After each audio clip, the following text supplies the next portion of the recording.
Assalamualaikum warahmatullahi wabarakatuh. Perkenalkan saya Alfiatur Rahma dengan ujung NIM 66.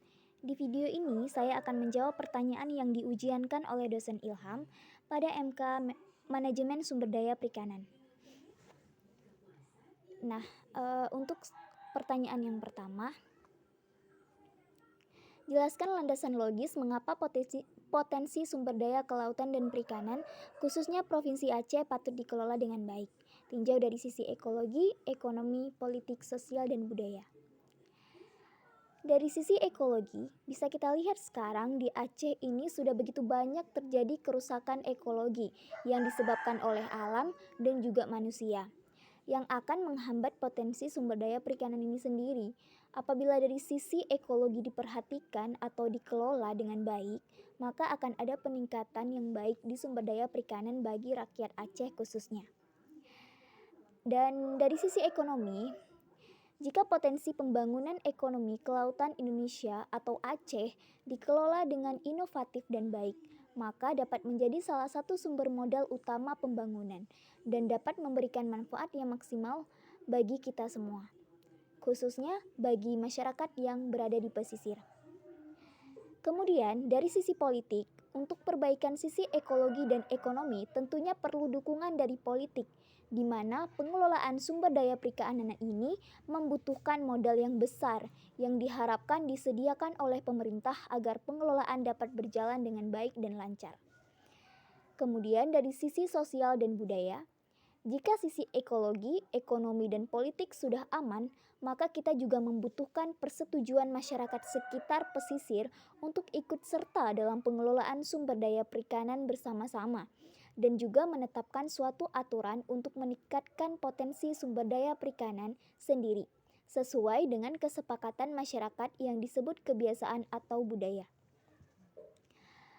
Untuk pertanyaan nomor 2, faktor-faktor apa yang diperlukan untuk menghasilkan data perikanan yang akurat dan objektif?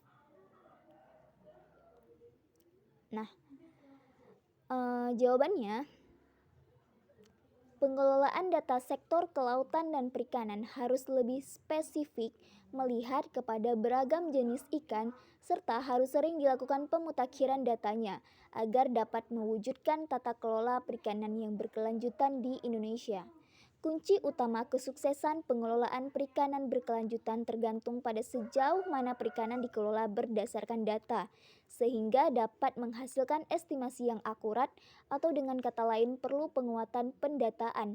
Datanya harus sesuai yang terukur seperti jumlah ikan yang ditangkap dan kelimpahan spesies ikan atau kondisi stok.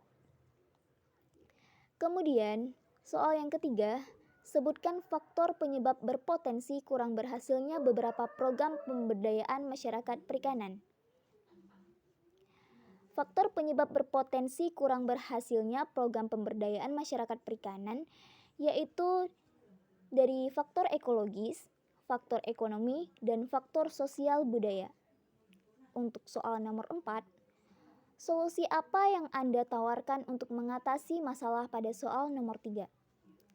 Nah, menurut saya, solusi yang saya tawarkan yang pertama itu di faktor ekologisnya.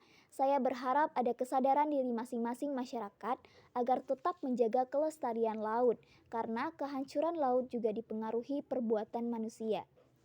Yang kedua, dari faktor ekonomi. Di sini saya berharap pemerintah berperan di dalamnya, memberikan masukan dan mungkin memberikan sedikit dana yang dibutuhkan masyarakat pesisir untuk memperbaiki atau menjalankan program pemberdayaan masyarakat perikanan ini sendiri. Pemerintah harus berpartisipasi untuk masyarakat. Dan yang ketiga, faktor sosial dan budaya. Di sini sangat penting. Saya berharap masyarakat sekitar yang ada di pesisir, tepatnya yang tinggal di dekat pesisir, seperti nelayan dan orang-orang di sekitarnya, untuk peduli dan ikut serta dalam pemrograman pemberdayaan perikanan. Jadi, apapun yang dilakukan di dalam program perikanan ini, saya berharap setiap masyarakat yang ada di dekatnya itu ikut berpartisipasi di dalamnya. Karena kekompakan ini juga merupakan suatu kunci kesuksesan di bidang perikanan bagi kita semua. Mungkin hanya ini yang bisa saya sampaikan, lebih dan kurang saya mohon maaf. Assalamualaikum warahmatullahi wabarakatuh.